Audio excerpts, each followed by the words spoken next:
مومنوں پڑھتے رہو تم اپنے آقا پر درود، ہے فرشتوں کا وظیفہ الصلاۃ والسلام۔ یہی پیارے عبد المطلب رضی اللہ تعالی جنہوں نے دوسری شادی کی اور دوسری بیوی کا نام ہے حضرت فاطمہ بنت عمر مخزومیہ، ان سے 12 بچے پیدا ہوئے اور اس میں طرح طرح کا نام ہے، جس میں ایک حضرت علی شیر و خدا مشکل کشاں رضی اللہ تعالیٰ عنہ کے والد محترم کا نام نامی اس میں گرامی بھی آتا ہے، اور بھی بہت سارے نام ہیں۔ لیکن چونکہ حضرت عبد المطلب نے کنویں کی کھدائی کے وقت جب قریش کے لوگوں کو آواز دی اور کہا اے قریش کے لوگوں میرے ساتھ آؤ میری مدد کرو، تو قریش کے لوگوں نے آپ کی مدد کرنے کے لیے انکار کر دیا، تو حضرت عبد المطلب کو بڑا احساس ہوا اور کہا یا اللہ ابھی تو میرے پاس ایک بیٹا حارث ہے، اگر تو مجھ کو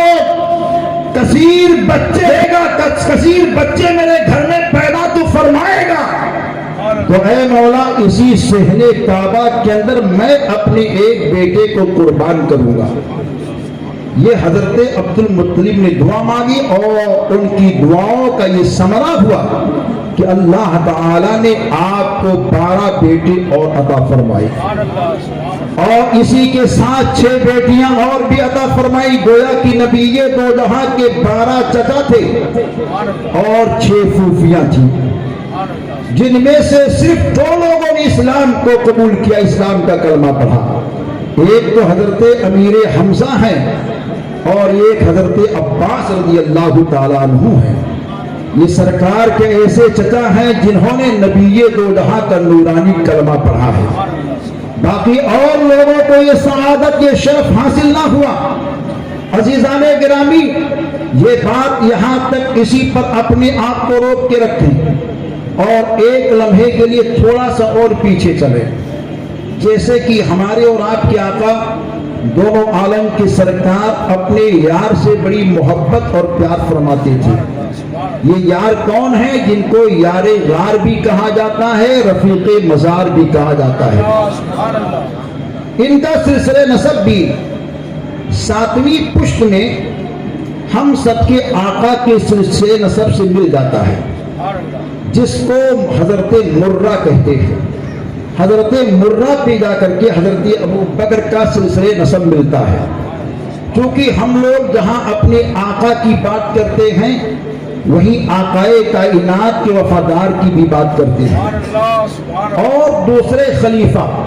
جن کو امیر المومنین رضی اللہ تعالیٰ عنہ کہتے ہیں، ان کا سلسلہ نسب بھی سرکار کے سلسلہ نسب کے 8ویں پشت پہ جا کر کے مل جاتا ہے۔ تو یہ شاخیں آگے سے کٹی ہیں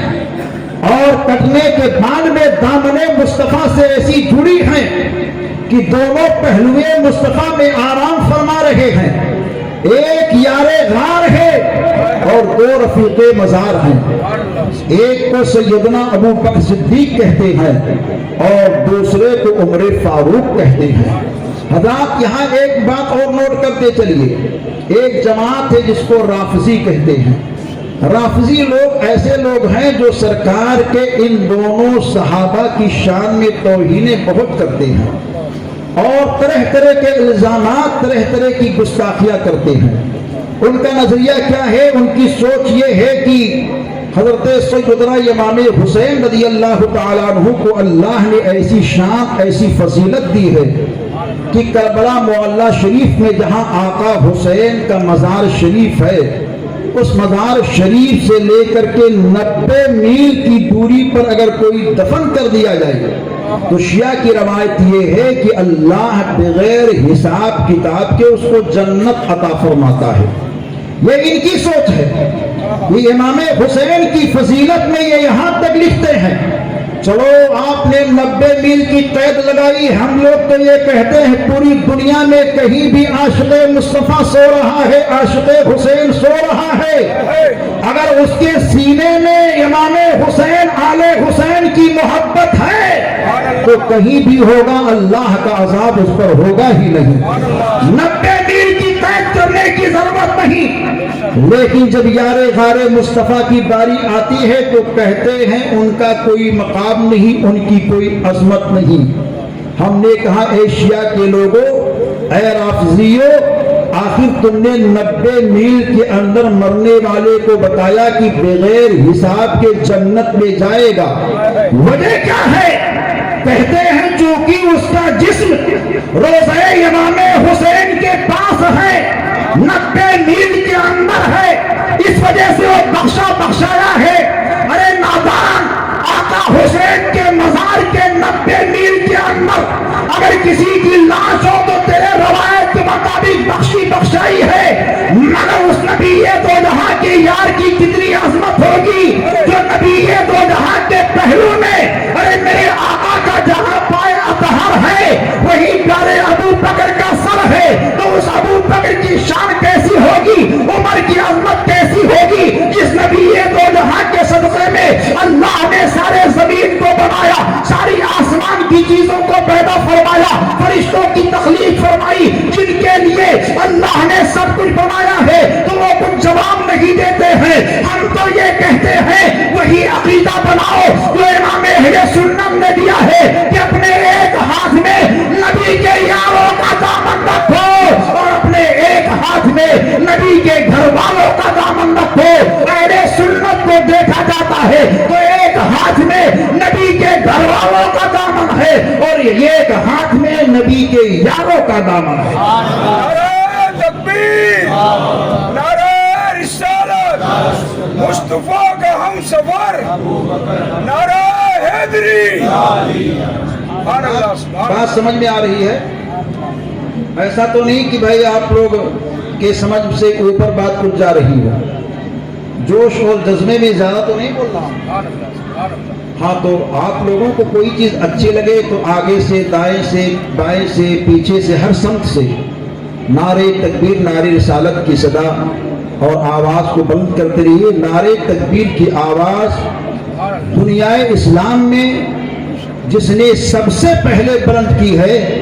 اس ذات کا نام حضرت سیدنا عبد المطلب ہے۔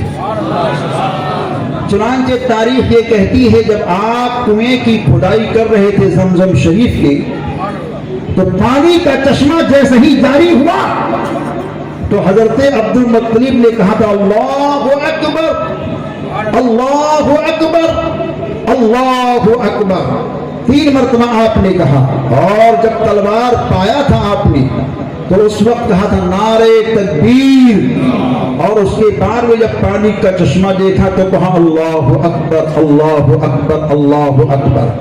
تو سب سے پہلے جس نے نعرہ تکبیر کو لگایا وہ نبی دو جہاں کے دادا جان ہیں۔ اگر کوئی نعرہ تکبیر کی آواز کو لگاتا ہے تو اپنی عادت پر نہیں لگاتا، مصطفیٰ جان رحمت کے دادا جان کی سنت پر لگاتا ہے۔ ارے سنت دادا جان پر اگر کوئی عمل کرے گا، میرا بھی ذات یہ کہتا ہے مصطفیٰ جان رحمت اپنے مزار مقدس سے مسکرا دیں گے، انشاءاللہ ہمارا اور آپ کا بیڑا یہاں بھی پار رہے گا اور ہمارا آپ کا بیڑا وہاں بھی پار رہے گا۔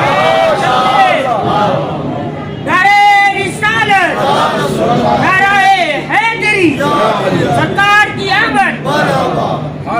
سبحان اللہ۔ تو حضرات میں اپنے آقا دونوں عالم کے دادا کے سرکار کے دادا جان کی عظمت و رفعت اور ان کی شان زندگی کے تعلق سے چند باتیں عرض کر رہا تھا۔ وقت بڑی تیزی کے ساتھ آگے بڑھ گیا، یار غار مصطفیٰ کی بات آئی، رفیق مزار مصطفیٰ کی بات آئی، تو چونکہ یہ چوتھی مجلس ہے اور سرکار کے 4 یار ہیں جن میں ایک کو سیدنا ابو بکر صدیق کہتے ہیں،